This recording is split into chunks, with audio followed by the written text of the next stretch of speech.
Man, I do think this was good. Just talking we talked about our differences, right? Where it wasn't a kumbaya moment. We hashed them out. We talked about them. I mean, you literally think I'm on the way to hell. So it's all things theology, all things theology. We chop it up properly without an apology. Gotta give that theology to God, hallowed be, because this is how we do it at All Things Theology.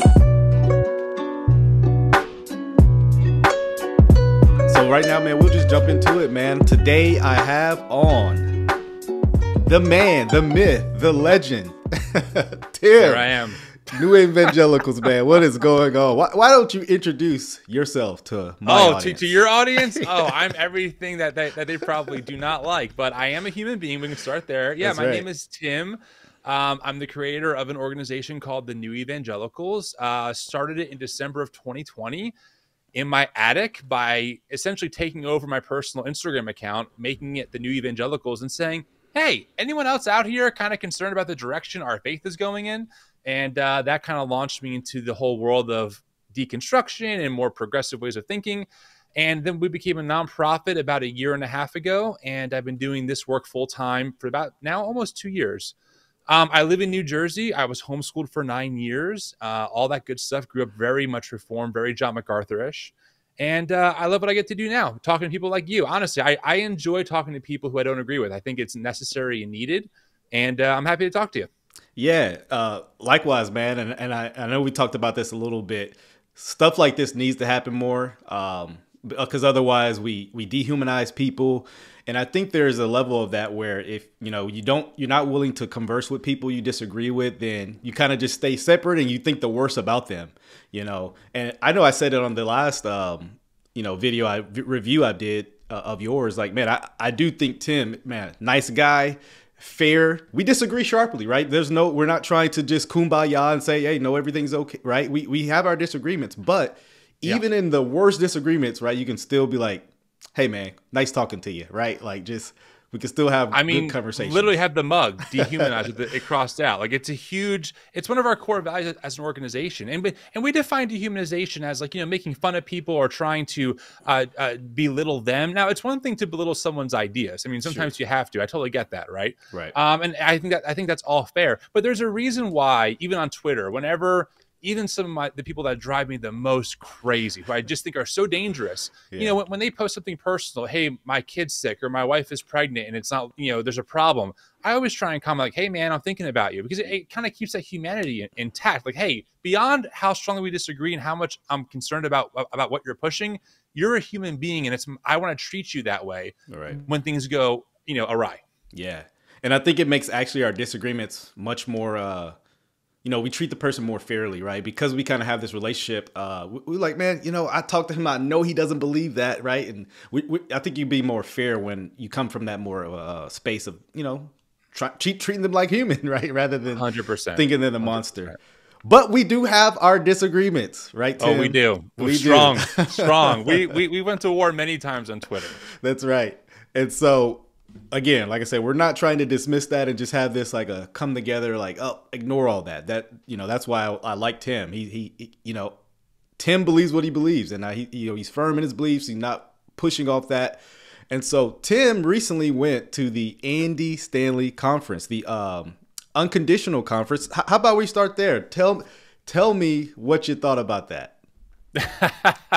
Yeah, well, I mean, can I just give your audience like 30 seconds of background on me so that way they kind of know where I'm coming from? Sure. Because I think that sometimes, when you meet someone online and they're either more progressive or conservative, you kind of just assume they were always that way. Right. And I want the audience to know that, again, I grew up completely committed to Jesus. I've never rebelled. I was always someone who did everything that was required of me and also made a profession of faith very early because I wanted to. I owned my faith early on. And I grew up very conservative, very much in the John MacArthur spaces. I did the missions work. I've helped plant churches. Over time, some of my theology shifted to maybe a little more charismatic here and there. I'm a professional drummer, so that's all in my blood. But everything I do, even today, and I know for some of your audience, they won't believe me, but it's out of my commitment and faith in Jesus and trying to be the best Christian I can be by understanding the Christian faith and the idea of having allegiance to the way of Jesus as best as possible. So all of my perspectives, again, some might label me woke or whatever, but I think that those are not fair takes when you consider that, like, this isn't I didn't grow up in like an atheist family who were just all a bunch of liberals voting for the Democrat. I grew up the opposite. And I shifted only because I found the current situation of the evangelical tent, broadly speaking, untenable for a lot of reasons. So anyway, I say all that because, yeah, for me, where I am now, the conference was frankly incredibly encouraging. And I want to be clear, it wasn't for me. I mean, this conference wasn't, to attract people like me who are maybe fully affirming. It was really to help parents who have LGBTQ plus kids who really feel like they're torn between their faith or their relationship with their child. And it was really designed to help them not feel so torn between the two, frankly. And honestly, for me, and being there and listening and just meeting people, I walked away saying, I mean, listen, it's funny, Chris, I bet you and I share a lot of the same critiques about mega church culture. I bet we share so many of the same critiques. Probably. And I think ultimately mega churches are problematic for a lot of reasons.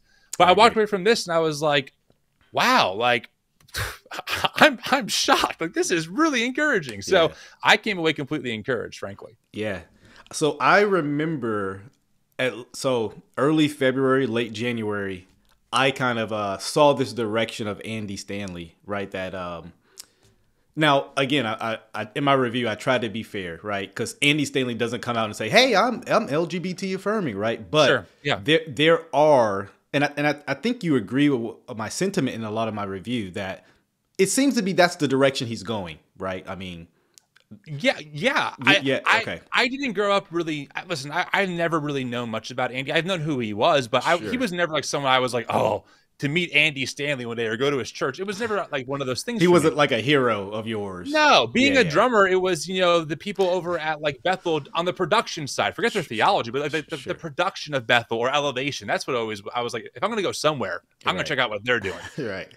But I picked up that one clip, I think in January, when he made the comment about, being gay and being a Christian, those people have more faith than so many Christians that he's met in the past. Right. I was like, oh my gosh, like I can't believe this guy is saying this. So I picked it up and did a video and it took off.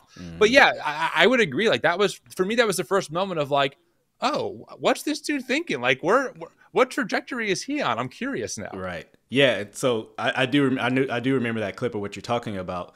And then we started to see kind of the conference being promoted. And then we started to see, people that I've known about, because I've listened to numerous debates, lectures on this issue, right? David Gushee, Justin Lee, all those men who are LGBTQ affirming. And I saw that they were coming to speak at his conference and, right, eyebrow raise from my perspective, right, obviously. And so I was like, this seems to be a direction given, quotes like what you brought up. So I gave my commentary on those things, and I've listened to some quotes have kind of circulated out of the conference where it's like, man, it just seems that's where he is. And from my perspective, I at least wish he would just come out and say, look guys, I am LGBTQ affirming, rather than kind of like it seems like there is a more like, that's obviously the direction it seems, but he seems to be more wanting to be slower about it. Would you agree with that? Like, let's work our way to that. If I'm on the outside looking in, I'm like, yeah, I think so. And of course, my perspective is, dude, pull the pin, throw the grenade. Like, let's just call it a day. Like, funny enough, we're on both sides of the but we both believe that. We're both like, dude, just say you're affirming already, right? Yeah. I do think, and I was at the conference from the beginning. I went to all the sessions I could. I really think that the takeaway, I'm not this person, but I try to put myself in the headspace of, okay, I'm a parent. I have this view about God and the Bible and sexuality, and I believe it. And then my kid just like blew up my world by saying, hey, I'm gay. Okay, what do I do with that? Right. And now I'm trying to reconcile like what I've heard from church about like, love the sin, or hate the sin, love the sinner. And should I go to his wedding if he gets married one day? And Ali Sucky's like, no, it's definitely sinful, but then that would destroy the relationship. So what do I do with this? So I try to put myself in that person's headspace of like, what would they come away with? And, you know, my takeaway was, it wasn't like, I mean, none of the speakers I heard were like, listen, the Bible is clear. It's definitely not a sin. It was more just about, how do you maintain relationships with them? And also, how do you better understand where they're coming from? Almost kind of like this conversation between you and me, right, Chris? Like, it's one thing to hear about it online or to hear about like the rhetoric that we all maybe even participate in at times, which I think for the internet is fair. It's part of the game we have to play. But when we get into the same room and we start understanding, like, the temperature comes down and there's more like, okay, almost accommodation. Well, yeah, there should. There's almost more of accommodation, right? And so I think you're a parent, I'm a parent, you know, like, I want to love my kid and I don't want to lose that relationship no matter what. Like, I almost feel like it's my God-given mandate to be that unconditional source of love no matter what. And so I feel like for those people, this conference was very helpful for them. Yeah. Okay. So let's move this direction here, because I know people want to know this. Why are you affirming? Why are you LGBTQ affirming? Right? Yeah. I mean, you know, again, there's actually a presupposition underneath of this, and that is how we see the Bible, right? There are people who are like, listen, the Bible's clear. Here's the verses, or here's the text. And I think that over time, as I did my best to take the Bible seriously, which again, many of your audience will dismiss me for saying this, I just thought that some of the tenets I understood about how the Bible functions were untenable. You know, it's like, okay, so we have none of the original manuscripts. We have a lot of manuscripts that come from different parts of the world. There's a lot of translations in between that. Okay, this thing is more complicated than God spoke this thing and it just beamed down from heaven into our hands. And so it deserves attention to what Bible we do have and why we call it the Bible, and how do we negotiate the text and what do we do with it? So I just think over time, the first way I kind of got there was just the lived experience of people in my life. Like when I was 18, right? Here I am, 18 years old. I get my first job ever, like my first secular job, Starbucks. Oh boy. I'm making lattes for people, right? I'm 18 years old and my coworker is gay. I'm like, oh my God, he's gay. Like, my parents have warned, but not my parents, but, you know, like the church has warned me about these people. They're super immoral and they just probably want to like sleep with me because they're just sexual perverts. And, you know, oh my, what do I do? And I ended up getting to know this person, and it turned out like, not only was he perfectly normal and actually a really nice person, he actually in some ways was more morally invested in his communities than I was. You know, he was volunteering and he was working in the community garden. And he was concerned about like his neighbors. And I'm like, whoa, this doesn't match up this doesn't match up with what I've been taught about quote unquote gay people. So that was my first kind of like, okay, that's interesting. And then as I kind of got older and I was like rethinking church and just kind of the rhetoric around church at like age 19, I'm reading books like Pagan Christianity by Frank Viola. I'm like, oh my God, everything is pagan, you know, that kind of vibe. I'm just real radical at this point, right? Sure. And I'm listening. I'm like, you know, listen, guys, I get it. Being gay is sinful, but like, why are we yelling at those people when there's so much to critique inside of our own house? And like 1 Corinthians 5 is pretty clear. Like, we're called to judge those inside the church, not those outside the church. And gay people are pretty much outside the church. So who cares what they do? But like, we got problems in our own house. So I kind of seen like this narrative of like, oh, why are we so focused on this particular group of people? And then I started hearing their stories. Like, I would hang out with friends and I would meet someone who's gay. And the first thing someone said to me one time who was gay, he goes, oh, you're a Christian, so you hate me. I'm like, no, I don't hate you at all. Like, I don't understand where this is coming from. It turns out when he was 13, he came out to his pastor because he was, quote unquote, struggling with his sexuality. And his pastor called him an abomination, told him never to come back. And at this point, I'm like, that does not match my lived church experience. Church has been the safest place for me. And it sounds like it was the most unsafe place for you. That is terrible. So I think emotionally and like mentally and experientially, I was like, okay, what do I do with this? Because whether we like it or not, like, queer people are here. They exist. They are humans. They're fully formed in the image of God. They are fully human. They're not less than human.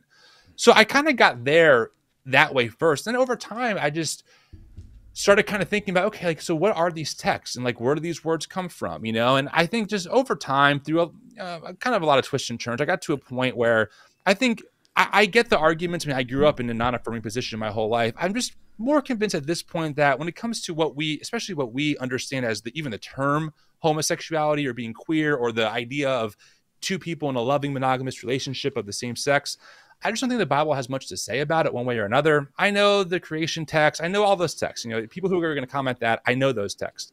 I just don't think that they're nearly as clear on this particular topic as we make them out to be. So that's kind of how I got there through a lot of twists and turns. Yeah. So if I'm understanding you correctly, it was engaging with these people who come from an affirming lifestyle. And when I say engaging, like forming relationships with, right, and getting to know them was kind of huge for you. Yeah. I mean, just knowing gay people in my life was like, oh, this isn't what I was taught about. Like my understanding and my reality were all of a sudden at odds. Sure. It didn't make any sense, you know? Sure. A little bit of my background, if you don't know. So I grew up, funny enough, we're on two extreme positions now, and we're two extreme positions growing up. Okay. Growing up, I was very, I grew up in a very word of faith, you know, Creflo Dollar. I mean, Joyce Meyer. I can remember those playing inside the home at aunts, you know, on the radio. That's what I grew up in, and I thought that was Christianity. I hated it. I hated Christianity growing up. I could legitimately say that. I hated going to church. It was all, I didn't want anything to do with it, and I became saved. And of course, right, I do agree with you in some sense. It is the default position. My position is the default position. I'm not saying therefore it's right, but I'm just saying that I just accepted it by virtue of, hey, yeah, that's what we believe as Christians, right? Yeah. And then, of course, as like anything, you get challenged with stuff, right? You get challenged with your theological positions, and yeah, you do have to wrestle with it. You do meet homosexual people who are nice, and they're not the monsters, right? Like some people may say, they're average, normal people. Yeah, I've worked coworkers. I've kind of have similar experiences with you as well. But for me, right, I started to, because I will say this, you'll probably agree with this, that most people just default say it's wrong and they actually don't know why it's wrong, right? They couldn't, like, if they actually had to engage in the debate, it probably wouldn't look pretty for some of them, right? You know, especially if you were to throw out some of your arguments for why, they probably would be like, well, it just says what it says. And that's probably all they would have, right? Rather than, but I say that to say, you know, I started looking into some of these things. I watched debates, right? And I spent a large time, and you know about this, right? Dealing with Arsene Coites, right? And sure. The background of that information, right? Some believe that Paul actually coined the term, which is a compound word from Leviticus 18, Leviticus 20, right? Arsene Coites, right? Man bed. It's literally in a sexual context. And so I started to do that. Then I actually had a conversation with a homosexual a year ago, actually on this platform, and we man, it was so nice. He was such a nice guy. And one of the things I challenged him with is, okay, let's say you throw out all my arguments, right? You're like, yeah, Caleb, I don't find them convincing. There's still a huge problem from the affirming side that I kind of threw at him. And I like to know your thoughts. We can kind of go into this aspect. Even with that said, right, I told him there is not one positive thing to say about homosexuality or gay marriage or, you know, any LGBT act, right? From that perspective, the only approved approved sexuality, approved sexual content or marriage we have is, you know, heterosexual, male, female. That's the only one that's ever been approved in Scripture. And you know, I said, hey, if Jesus is all knowing, he knows about people like you, right? And he admitted Jesus is omniscient, right? He granted, yeah, that's a good point. And so what would you say about that? What, you know? Well, I think, yeah, here's what I would say. I mean, do you know that there's no word for brain in Hebrew? No word. The word brain doesn't exist in Hebrew. Does that mean that brains don't exist? No, of course not. My point is that I think this is probably a fundamental difference for us, is that I don't want to put your words in your mouth, so I'll just speak from my traditional experience. I was just kind of taught that, hey, the Bible has the answer for every moral situation you're ever going to find yourself in ever, if you just find the right verse to prove it. And I'm more convinced now that certainly there are a lot of elements and a lot of wisdom in the Bible of what to do and what not to do. But the Bible was written in a time and in a cultural moment and over almost 2,000 years. I'm not surprised it doesn't talk about homosexuality, because even the category homosexuality is a very modern construct. From what? From Freud, from the 20th century? Yeah, there's not a lot of elements for a romance-based marriage in the Bible. that doesn't exist. You don't find anyone walking down an aisle in a white dress, but we still call that marriage in the American context. So I would agree that, like, Preston Sprinkle makes this argument that, hey, the core part of what makes a marriage is sex difference. And then he would go to the Bible and prove that, hey, every type of relationship in the Bible that is sexual, has sex difference involved. True. But, my take on the biblical scriptures, which I love and want to take seriously, is that there's not really a clear sexual ethic when you look at like all the different types of heterosexual marriages that take place.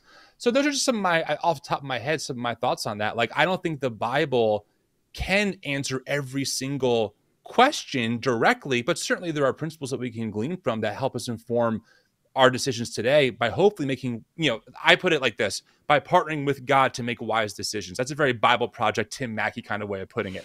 That's kind of the best perspective that I have found on that so far. Interesting. So let me tell you, right, the inner struggles I hear, right? Obviously, sure, yeah, go ahead. I hear you. So the struggle I have with that is a couple. Well, and I would push back a little bit on about homosexuality being a modern thing. I do think the ancient writers did know about that. I mean, it happened in Rome. There's numerous examples of that. But anyways, so I guess to say, hey, it is a modern thing. It's, the Bible doesn't give us every kind of moral issue to deal with. I guess the problem I have with that is there are people really demanding that we accept this as a moral good. You see what I'm saying? And not only that, I mean, the term gay Christianity, I mean, so if what you're saying is true, right? Like, let's go theoretical for a second. If what you're saying is true, then why, one, is it being commanded as a moral good that I need to accept? And two, the term gay Christianity would assume that this is taught biblically. You know what I'm saying? So what would you think about that? Right. Yeah. So if I would be saying, hey, look, if obviously I do believe it is sin. Right. So, but if we're going to try to communicate what you just said, and I'm not throwing this all on Tim, like Tim needs to, but right. But there is a label out there that is being promoted as gay LGBT Christianity. Well, if these things aren't biblical or the Bible isn't promoting or teaching these as a moral good, then it seems that we need to drop the Christianity part, right? And just call it is what it is. You see what I'm saying? I think I do. I mean, to be fair and transparent, I'm not familiar with the term gay Christianity. Okay. I mean, my position has always kind of been more and more like, I just think the Bible doesn't have much to say regarding how we think about, in this case, a monogamous same-sex relationship. I understand what you're saying too about like it's in Rome and we have writings of that. I've read that as well, but my understanding is that almost all of them are in the context of like either a man-boy relationship, which I'm not arguing is what's being talked about even in those verses, but like I'm just saying, like, yes, the idea of, I guess, two people of the same sex having sex is talked about, but my understanding, and again, I'm not the expert, I'm not a scholar here, sure. But my understanding is that it's not usually in the context of two people in a committed relationship for life. And just to clarify, my point about the homosexuality piece is that the idea of even sexual identity is a pretty modern conceptual framework for how we think about human identity and how we think about our bodies, whether it's heterosexual or not. So that's all I was trying to say was like, sure, again, I'm not, because some of your audience might hear me say, well, I think the Bible is useless, or I think that the Bible can't help us. I'm not saying that at all. I'm just saying I also realize that the Bible does have limits because it was written in particular time, places, and cultural contexts that don't have the same frameworks that we think about today. And my example I used earlier was this idea of love-based, mutual consensual relationships. Like, sorry, that's just pretty much, it's pretty foreign to most of, not all, but most of the biblical texts, especially in the Old Testament. If what you mean is like this romanticism idea, I would agree, but I would argue love is the foundation of. So it would depend what you mean. I do think our culture is highly romanticized, and it's problematic. Probably problematic. I'm kind of drawing on the work of Jen Bird here. She's a New Testament scholar, where she essentially, her argument is that the concept, especially in the Genesis account and kind of throughout the Old Testament, is that a man takes a woman and enters her, and that act is what makes someone married. It's not about a sense of mutuality or a sense of like, oh, hey, I'm interested in you, let's get together. It's more about yeah, the man chooses who they want, and then that person just goes along with it, whether they want to or not. That's kind of the narrative. I mean, Jacob is a good example of this. The whole story of Jacob and Leah and Rachel is Jacob and Laban talking about who Jacob will get. And then when he doesn't get that sister, Laban says, okay, wait another however long, you'll get the other one. The sisters aren't part of that conversation. It's between Jacob and Laban about who's going to get which sister when. So that's just one example of kind of my evidence for that kind of take. That's interesting. Well, yeah, I would probably push back with some of those nuance, but I would agree with your overall framework that it's not highly romanticized like today. Like there was no necessarily like no courting phase, right, in the Old Testament. Yeah, exactly. Right. Exactly. And so what I would agree. But there's something you said, right, it wasn't really known about. So there is one text that seems to indicate Paul's knowledge about what you were talking about, rather this monogamous homosexual relationship.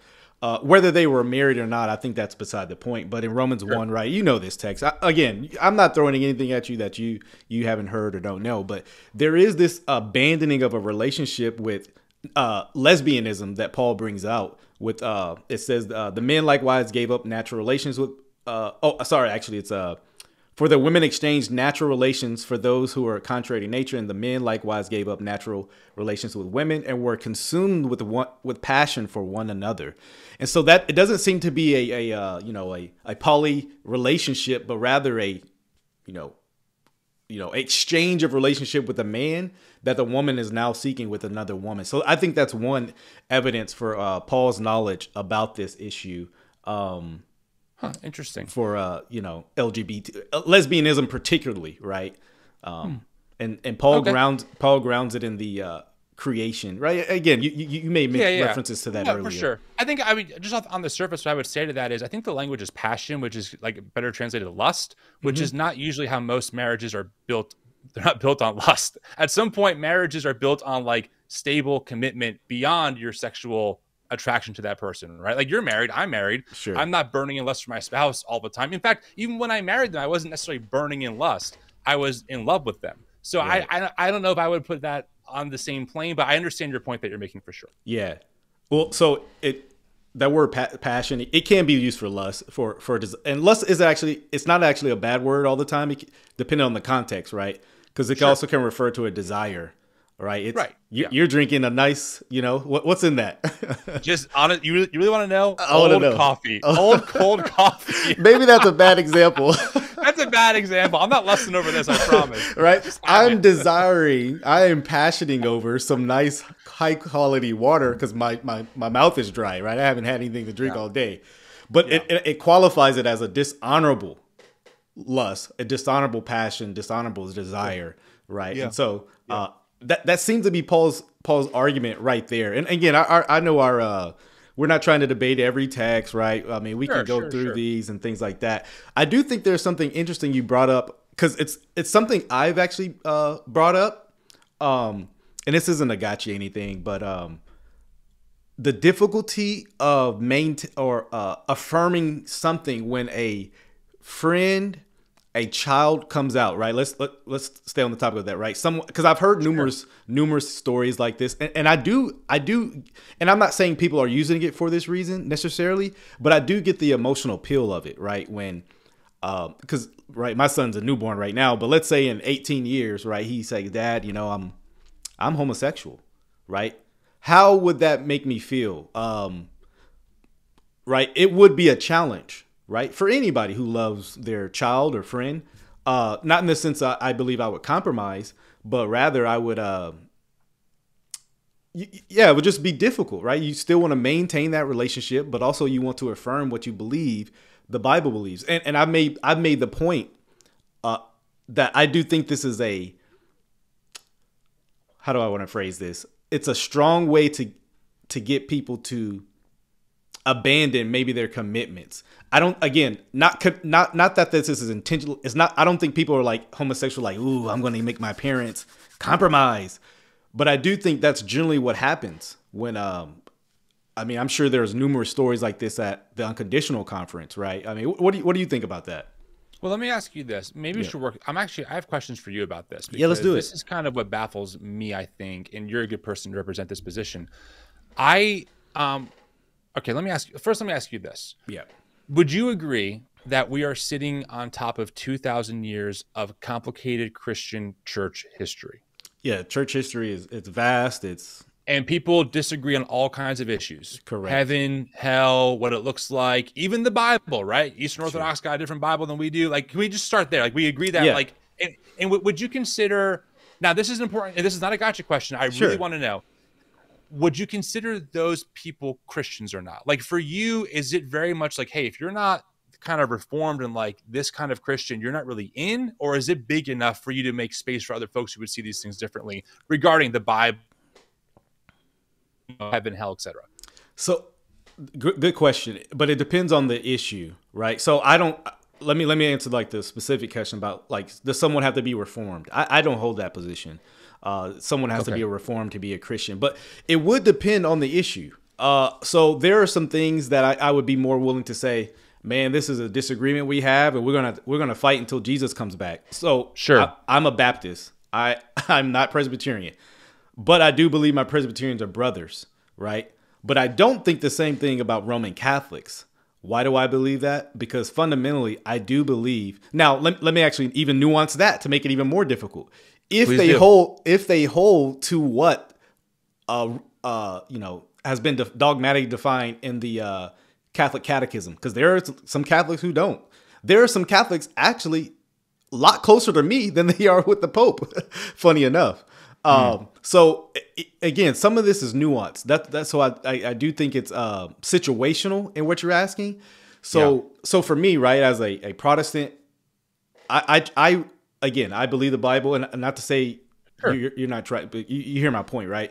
I definitely do. Right, and so I want to make what's essential what the Bible makes essential. So for me, sin, salvation, right? What gospel, right?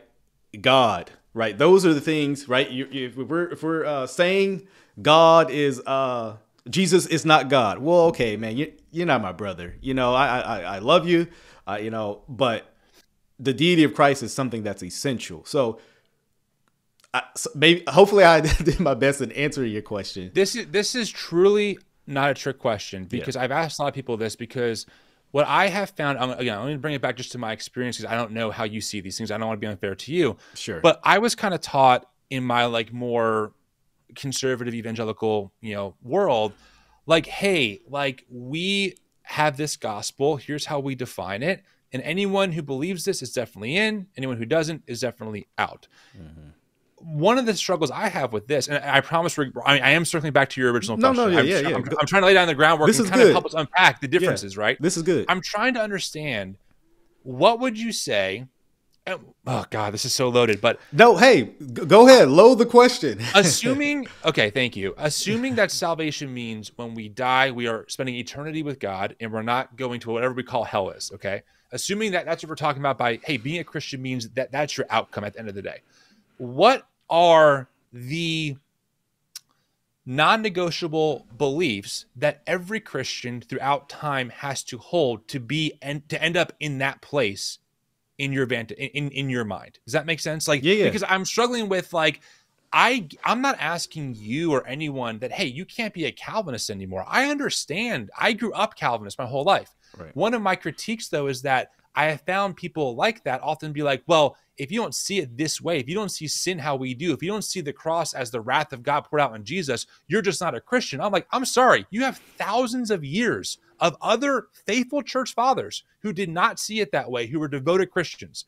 Are they now burning in hell because they don't hold your view about penal substitutionary atonement? So that's what I'm trying to figure out for you, is like, where are these lines for you of who's a Christian and who's not?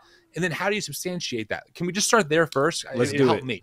But this is, and maybe this will be a helpful qualifier, but this is why I believe we need to start with the Bible first, rather than a historical argument of XYZ. Because again, like we said, if we go to history looking for something, we could believe anything. I mean, there are some wild beliefs in church history. I mean, I'm sure you know about it, right? People were castrating themselves, right? Like, wild. That's some wild stuff. People, right, literally going out and literally living with nobody, right? They were hermits, right? And so that's why I believe we should start with scripture. So, but and then once we qualify, like, hey, what is essential? Like, how do we then, because I think this is essentially your question. Well, how do you apply what you're saying in light of people who disagree with you historically? And scripturally, right? Because the people debate the Bible all the time. Sure. And so my issue would be this. Sometimes there are, so for example, where was I going with that? So sometimes people aren't working with a full canon, right? And so, first, second century, right? Some of these people didn't have Galatians, right? And so some of them weren't denying these things, but they struggle. So like I'll take a big one, for example, Augustine, right? Or Augustine, however you want to pronounce this, right? Sure. You can find positions, you can find because Roman Catholics can find issues where he seems to be arguing for a salvation by faith and works, and then there are issues where he's arguing for a salvation by grace through faith. It's one thing for somebody to be not consistent in their proclamation, right? But I do think there's a whole nother issue where somebody's just flat out denying, right? So for Galatians, for example, you have Paul saying, right, if someone doesn't affirm the gospel, they're accursed, right?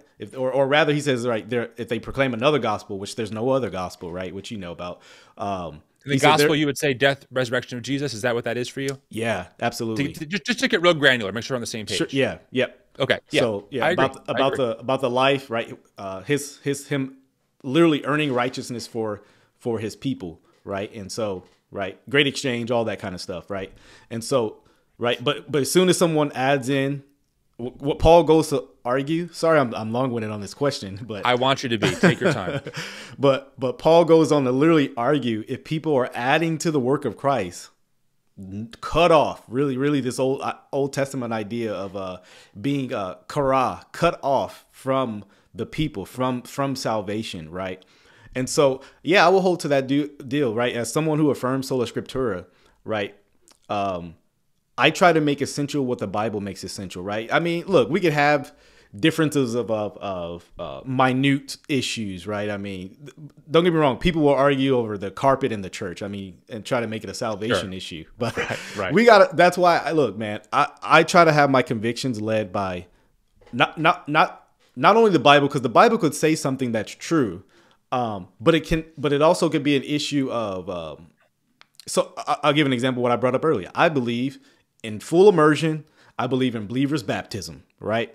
I believe I am dogmatically strong, and I've debated Presbyterians on that, right? I will argue on Twitter all day about that. No, you know what I'm saying? But totally. Is this an issue when people disagree that I'm willing to cast them in hell?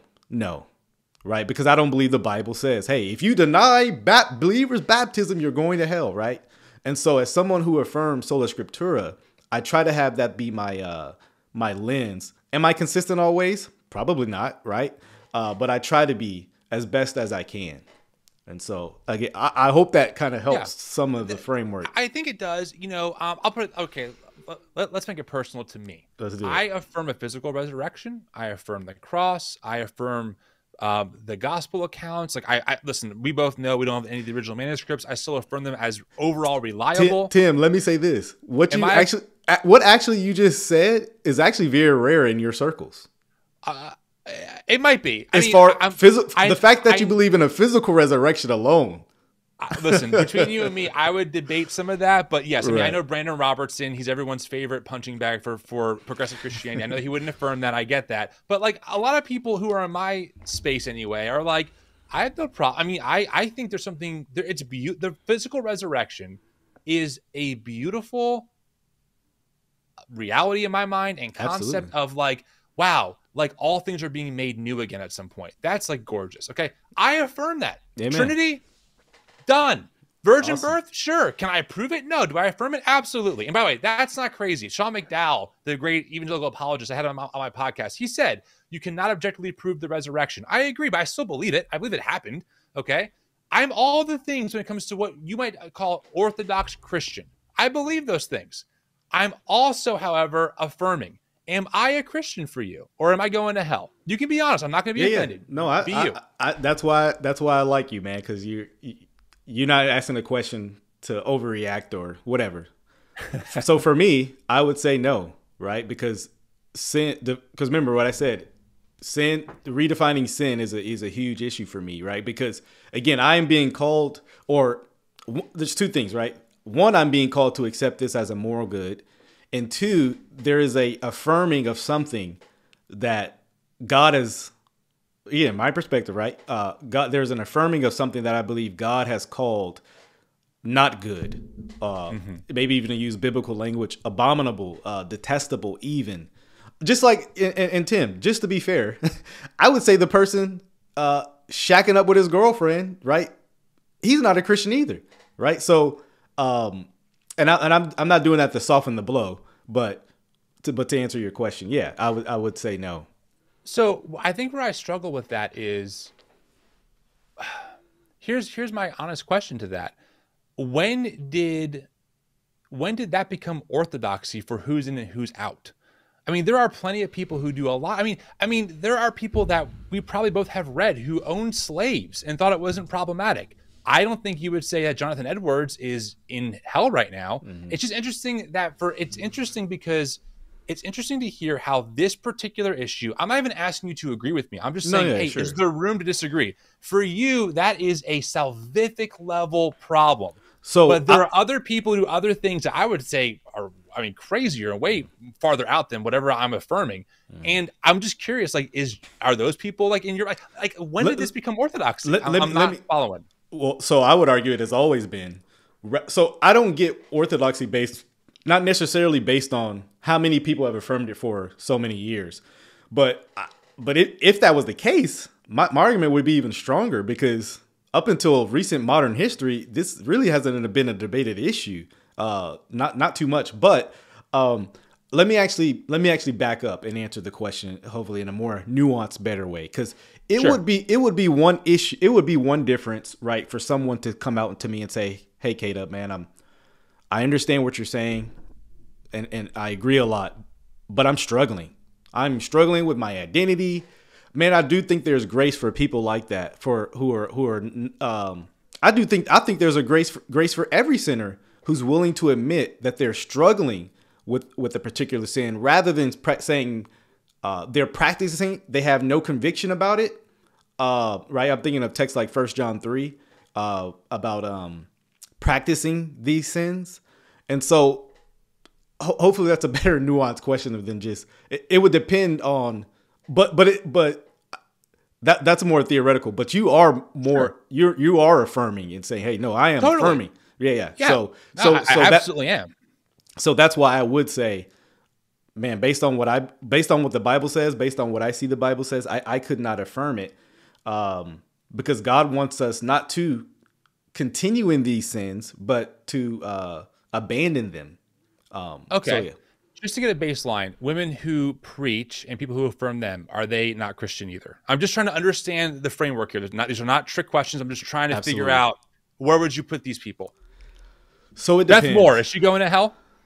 So I don't know all Beth Moore's beliefs, but I will say this: I do not know.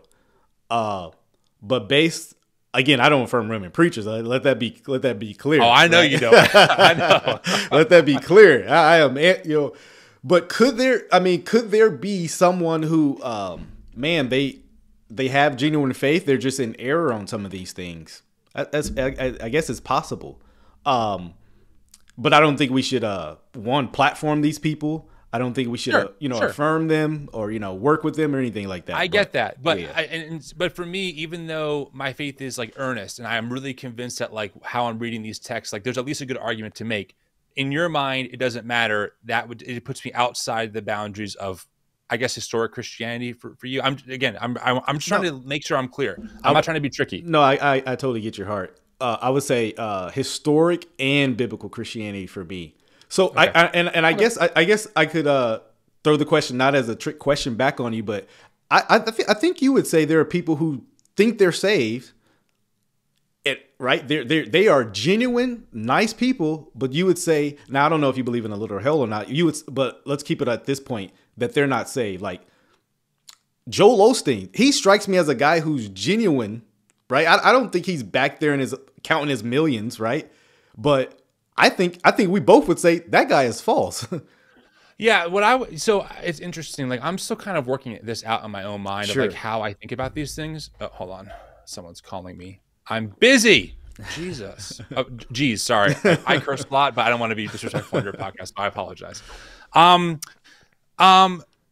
I stopped even before I started New Evangelicals. I kind of got out of the mindset of like the heresy hunter gatekeeping mentality of like they're in, they're out, they're in, they're out.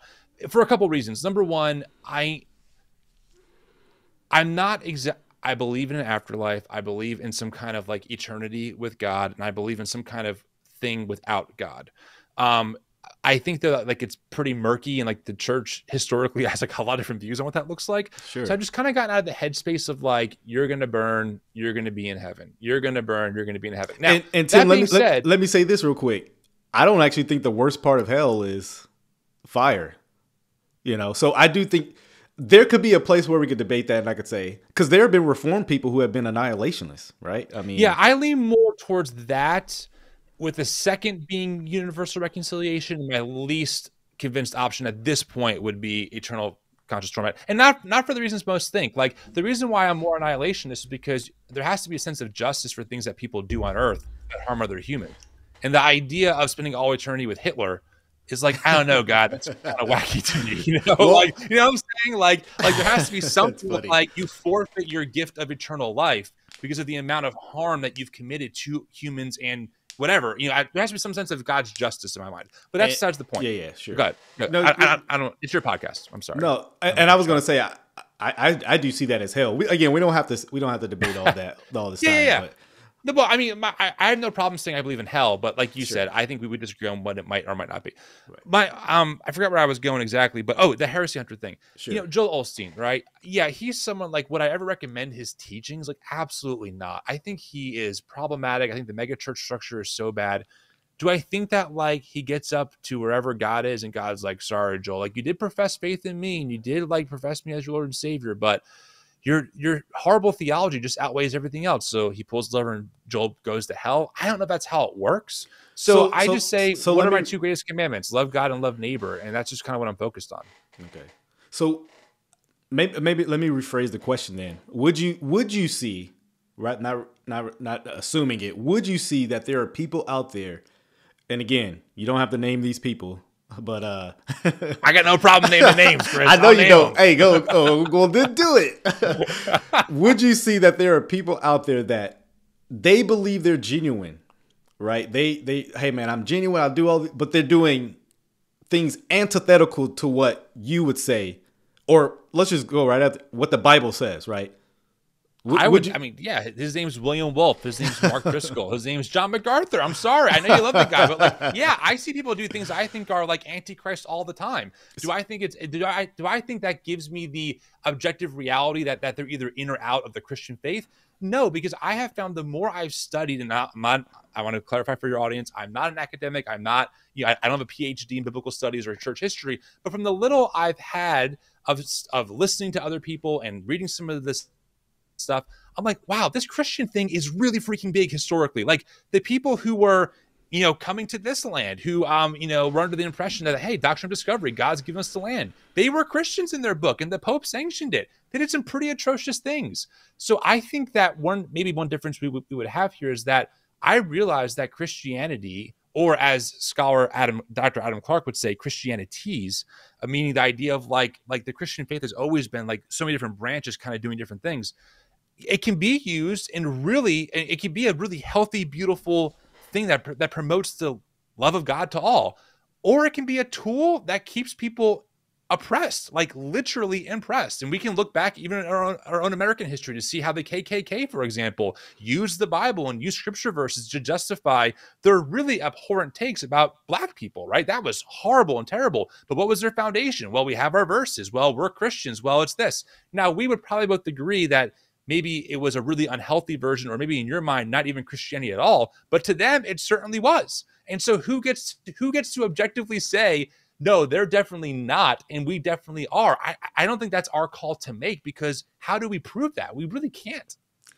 And this is a good background just to understand your framework. So that's where we would disagree. And I'm not saying that, because I try not to actually do it often, when I try to just present what it says and then make people, not make them, but let them come to their own conclusion about the Bible says. So I would say God gets to determine who's in or out based on what he has revealed in scripture. So it seems like what you're saying, again, if I'm misinterpreting you, let me know. But it seems like what you're saying is essentially, well, we really can't say who's a Christian or not a Christian. We can have high probabilities, right? And but it cannot be, I guess, objective. Where I would say, well, then we got problems when we go to scripture because Paul's doing it, you know. Yeah.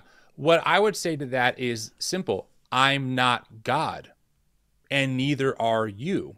And Sure. so I agree, like, yes, it's God's call. And guess what? I am not God. And on top of that, and this is where I think we have strong disagreements, and I'll try and paint this picture as clear as I can. Sure. No matter how many times people like to say the Bible is clear or that we're just, reading the Bible clearly, you can find other people in our own cultural context, in our own American history, who said the same thing, who hold views that unless you're a kinist, most of us do not believe. Bob Jones Sr. is a great example of this. I have his entire sermon on my computer for this exact conversation, where he said in 1960, is segregation scriptural? And his critique was, people who do not hold the Bible in high regard are liberals, and therefore they should not be trusted. And what was his view? The true Bible believers believe that the Bible, therefore God, has mandated that the races stay separate. And he had his proof text he pulls from Acts about the different inhabitants of the land, and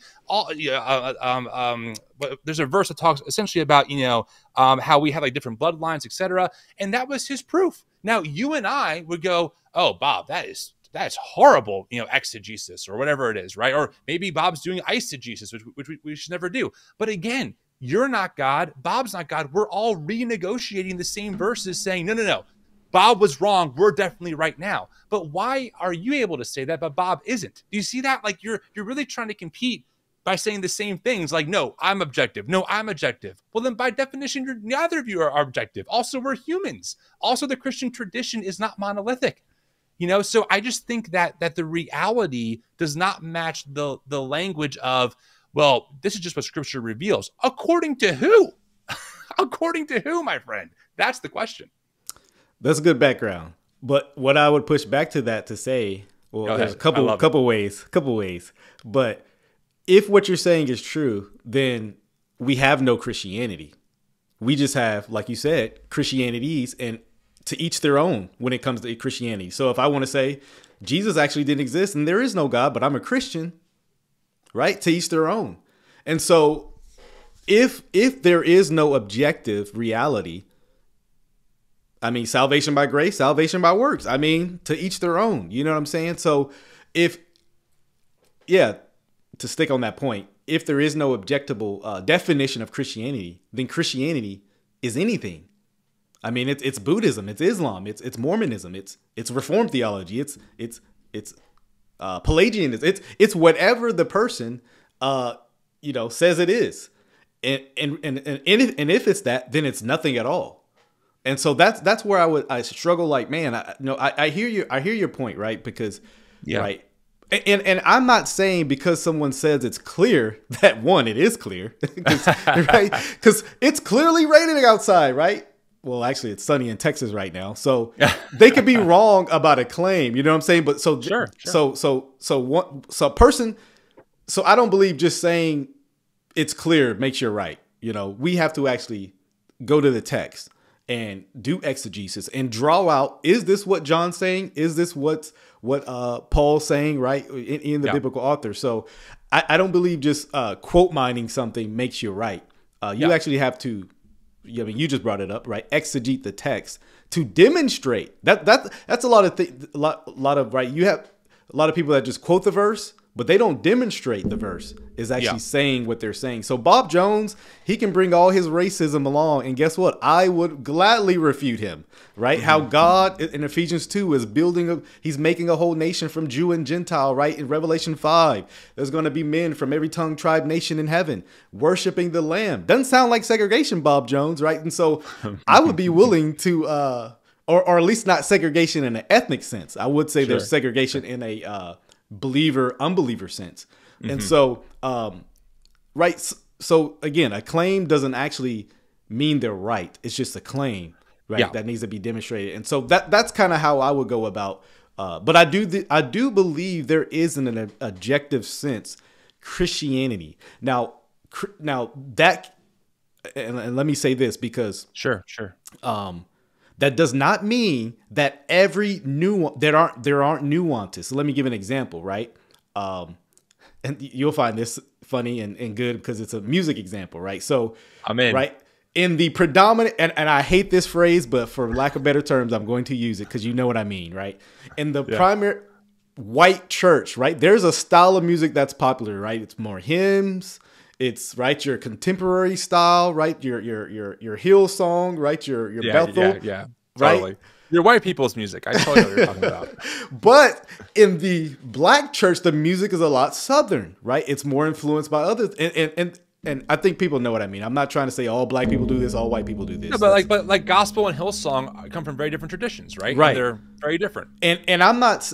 Now, although I disagree with the theology of probably both of those things, the style alone is not wrong, right? Because God hasn't mandated a certain style, right? I mean, I do Christian rap, so of course I'm going to say that, right? So Christianity can exist in different cultural contexts, right?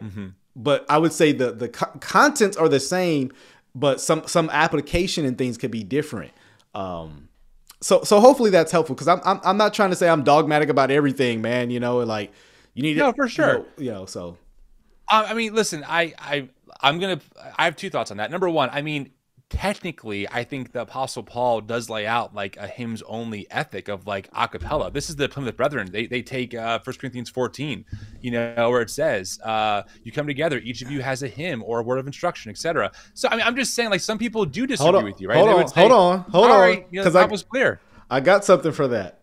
Oh, what do you got? Tell me. I got something for that. Give me more justification.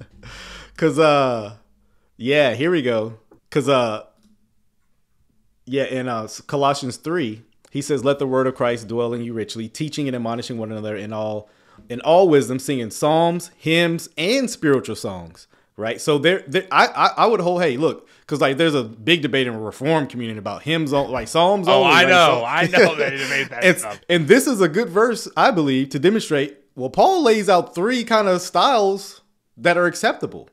Sure. So spiritual songs, right? Make your melody to the Lord. Right. And so.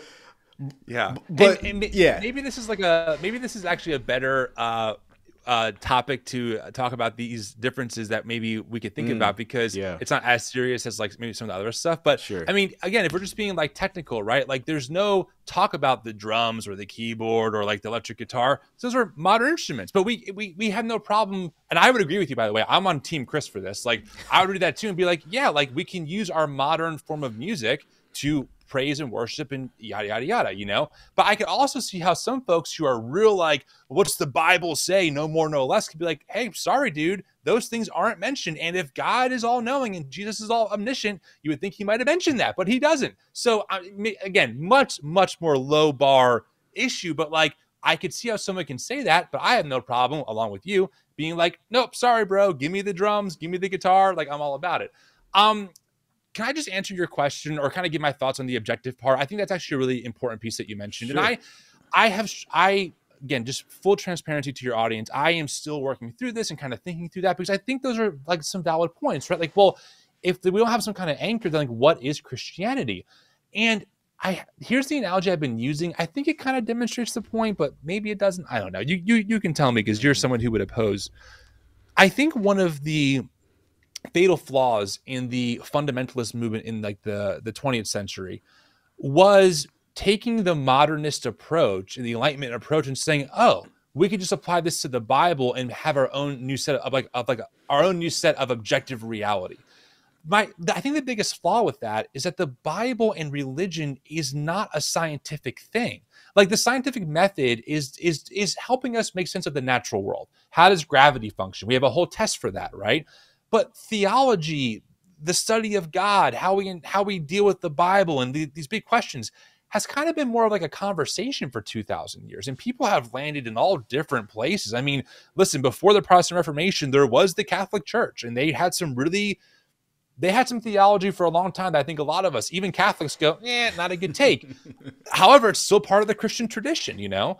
And so what I tell people a lot is like, listen, there's a reason why there is no flat earth studies in academic circles, because we can objectively prove that the earth is indeed not flat. Okay, we can go up to space, we can do the measurements, but there's a reason why there are thousands of religious departments, because this stuff is not nearly as clean cut. I think to your point, like, well, can anyone identify as a Christian? The reality is, I mean, anyone can identify as anything and say that they are something. I could say I'm Muslim, even though I practice none of the things. No mosque would accept me as a true Muslim, even if I identified as one. So I think that like Christianity kind of has like a self-filtering process in place of like, and this is some of the old creeds, right? Like, hey, the physical resurrection, we're going to really plant a flag on this and say, as people, we're coming together saying these are some of the core things. So I think that there is some of that already kind of built into what isn't like maybe part of the Christian tradition. I think where I would land on this, though, is that I'm convinced more and more that the Christian tradition is much wider than I ever imagined in belief and in practice. That even makes me uncomfortable sometimes. And I think you might say, actually, it's wide, but not as wide as you think. And the reason I believe that is because of how I'm looking at the Protestant Bible and how I would see it as like emphatically making true statements about how God operates. So I think that would probably be our biggest disagreement there. Even though I understand your point, I think it's a fair critique.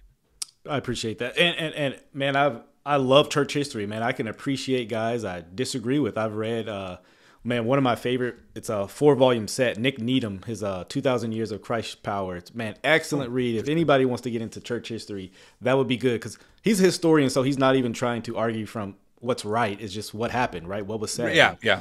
That's a good historian, right? They're not trying to interweave their presuppositions into it. And so it depends what you mean by Christian tradition. If what you mean by Christian tradition is a Christian literally believed it or said it, I mean, sure. But I would probably have a more narrow definition for Christian tradition, right? Because I'm not trying to put the KKK in Christian tradition, right? I'm not trying to put, some of these people who are pillaging villages and raping women in the Christian tradition, right? That I think the world tries to make us responsible for those things, and I'm like, well, no, that was never acceptable, right? It's always been wrong to rape a woman, and so or et cetera, et cetera. So I know there are people who try to make the Bible say it was pro that, but I would reject that. But But yeah, so that's fascinating. You fascinate me. You want to know why? Go ahead. Because I would assume, and tell me if I'm wrong, that you would say, but like the gospel, we defined it earlier, death and resurrection of Jesus for forgiveness of sins. That belief is like core to being a Christian. Would you agree? Absolutely. Yeah, I mean, a lot of the Crusaders believed that. A lot of the early, I don't mean this in a political sense, but the early colonizers, who had doctrine of discovery, they would affirm those things. So suddenly their belief is outmeasured by their works, which would make it more a work-based salvation. How does that work for you? Great question. Right. So, and I think you're going to agree with the first half of what I say, especially the first half. There are a lot of people who, and this is why, man, you talked about the modernism approach, and I am not a modernist, but I'm also not a postmodernist, but let me explain this. I think it makes sense. But there are a lot of people who give intellectual assentment to biblical truths, but they have no concern about them, right? And so I've met people like this who, saved by grace through faith. I'm about to go live with my girlfriend. We're about to have sex all day, every day, right? I believe salvation by grace through faith. I'm about to get drunk now, right? And so they're claiming with their lips, right, that they believe this, but their heart has no concern about it, because one of my favorite texts is Titus 3, which talks about what the gospel does. It says that the grace has come right? Making salvation, right? And it talks about the contents of what it does. It actually changes some person. So the works don't save a person, but they demonstrate that he has been saved. So a person, right, who is like, man, I'm a Christian. They go up blowing up buildings for a living. I'm just going to blow people up. Well, it's like, and I'm outside of a war context even, right? They're just like, I'm just going to do this for fun. That person is not a Christian, though they claim. And Jesus spoke about these people, right? He spoke all the time about these people who, yeah, man, you claim to, right? I mean, the Pharisees were like this, right? They claim, hey, we're going to, one of the traditions that Jesus actually talked about is their stinginess with their parents. And they created a tradition which essentially said they didn't have to help their parents if they said Torah, right? And so they claimed to be of Abraham. But Jesus is like, no, you're not. You're not of Abraham. Because if you were of Abraham, you would do X, Y, Z, right? It's numerous examples of Jesus literally spent his whole ministry, 3 years of ministry, just dogging out he came at them for like 3 years. And so that's how I would answer that question. Salvation is much more than just accepting facts. It is not just adhering to facts, because if that's the case, I don't know anyone who's not a Christian, right? I mean, outside of atheists, right? And maybe some agnostics, it's not just affirming by like, some factoid. That's what I call them. It's just, you believe these factoids and be saved. That's not what the Bible is talking about. When it talks about believe, it's this dependency upon, right? Trust. This, right? I'm sure you've heard of people defining faith as, right, heart, right, soul, right. Yeah, I think there's some truth in that, right? That it's not just what people today, and I do think you're getting onto something that has been a problem due to the Enlightenment, is just mere intellectualism, right? And they think because they just know mere facts that they're a Christian, which I would deny that's what the Bible's talking about. God doesn't just want you to say things are true. He wants you to live in light of that, right? And I know you would agree with that, right? Right. Love your neighbor, right? Don't tell me you love God when, you see someone in your church who has a need and you have the way to help them out, but you don't want anything to do with it, right? Mm-hmm. James would say, your faith is dead, which, reality, you don't even have faith is what I believe James will be talking about. So hopefully that's helpful in answering. Yeah. And so, but you would also say that if someone either didn't believe some of those things, even though they love their neighbor, that also wouldn't be enough either, right? Like it's Correct. Both and, not either or. Correct. And again, I want to make clear just to those listening, I think you understand, but I am not saying works are contributive to your justification, but rather they are demonstratable.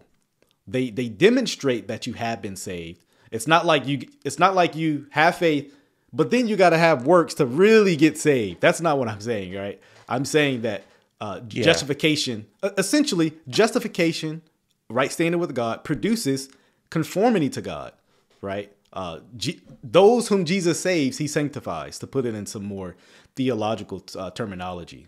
Yeah, no, I get that. I think to me, and this is even, again, before I landed where I am now, I've always found that kind of like more of a word game for me, of just like, I get the difference. I get that, one's the fruit of the other, but like in reality, they have the same effect. Meaning if you profess faith but have no fruit, you're not saved. If you have fruit but don't profess faith, you're not saved. So like I get exactly what you're saying. I understand the logic, but to me, I've always felt like it's a way to kind of get out of the reality that like Jesus says that only those who do the will of my Father enter the kingdom, or James says faith without works is dead. So instead of going like, well, we're not going to be like Catholics and talk about like, faith and works, we'll just say, oh, it's just the fruit. It's the fruit. But it has the same, I think for me, it has the same effective salvific fruit, which is if you don't have the works to back up your beliefs, you probably weren't saved in the first place, which to me make them just as essential in a lot of ways. Does that make sense? No, I hear the pushback, and I've dealt with this quite a bit, just arguing the topic. But yeah, feel free. So I guess the issue, if it was like one or the other, or if I see this as a more comprehensive justification or salvation, whatever terminology you want to use, with the Bible. But if someone could just, so let me hear my struggle again, right? If someone could just bear fruit, right? Love their neighbor, right? Do all these, what we would even see as outwardly good things, right? Mormons, right? Some of the nicest people you ever meet, generally, right? They help a lot of people out. I've even heard Mormons like paying for people's groceries, right? If the gospel is just that, then Jesus dying on the cross was a little too much. Like, God, you didn't have to do all that. So it would actually, I think it's an insult to the cross to say, yeah, people could get in outside of Christ, because it seemed like God sending his son was a huge deal, right? And it's like, if someone can get to heaven, I mean, literally apart from that, then it was like, man, God, you kind of went overkill, right? You know, so it's like, yeah, makes sense. Yeah, so that's kind of how I would say. And, you know, I believe this is the Bible's teaching on this issue. Yeah. But I know you have some other commitments, man, Tim. We got to do this again, man. This was good. Yeah, we didn't get into any of the good stuff. We didn't talk about Calvinism or John MacArthur. I have so many questions about that. My gosh. I guess a part 2 needs to happen. Hey, look, audience, if y'all want a part 2 to happen, let us know. We will make it happen. But man, I do think this was good. Just talking we talked about our differences, right? Where it wasn't a kumbaya moment. We hashed them out. We talked about them. I mean, you literally think I'm on the way to hell, so it's not much kumbaya happened. I'm not offended, by the way. Like, it's fine, but like, yeah, pretty big. That's funny. That is hilarious, man. Yeah, it was good. I enjoyed it, and like I said, we'll have to do a part 2, man. Thanks for having me, Chris. It was great. Appreciate it. Yeah, man. Yo, grace and peace. Thank you for watching another episode of All Things Theology. If you enjoyed what you heard today, go on and give me a like. Subscribe to the channel. Hit that notification bell. I promise to give you weekly lives, videos, interactions, exposing false teachers, sharing with you, the viewer, my theological beliefs, things about the culture, and the Bible. So if you're here for that, come on and join us. Also, if you would like to support this channel financially, you can do so by becoming a Patreon member or a YouTube member. Links are in the description below. You can see content before it drops. You can also have Q&A sessions with also other Patreon members, YouTube members as well. So if you would like that, hit the description link in below.